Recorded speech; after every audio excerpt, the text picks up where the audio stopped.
अस्सलामुअलैकुम, मैं आपका होस्ट बाबर शरीक कांजू। अज मैं फनी के रोड ते मौजूद हाँ महमूदपुर रंब ते। इत्थे मैं अगे भी पहले भी एक वीडियो बनाई सी, लेकिन उस वीडियो का भी कुछ दोस्तों एतराज़ किया भी ले तुहानूं साह की आती पई। अज हवा भी चलती पई है।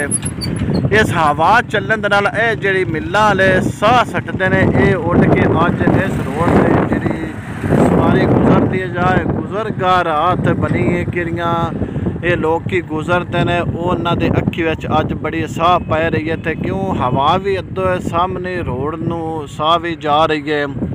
तो साडे आला हकाम अगे मैं अपील पहले भी कर चुकिया, हुण फिर करना, इन्हां मिल मालकान के खिलाफ कुछ कार्रवाई की जाए ताकि ये साह सटदे ने ये साह का कोई मुनासिब बंदोबस्त किया जाए।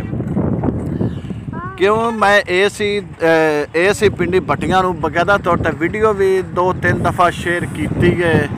वीडियो शेयर करने के बावजूद उन्हें इस ते एक्शन ना लिया ते ताकि भी इस के खिलाफ कार्रवाई की जाए। अज हवा बड़ी चलती पई है तो जी साह ये उड़ के इस कि मुसाफिर गुजरते पे ने कि आवाम इतों गुजरते पे उन्होंने अखी विच पौंदी पई, जिंदी वजह तो आवाम बड़ी परेशान है।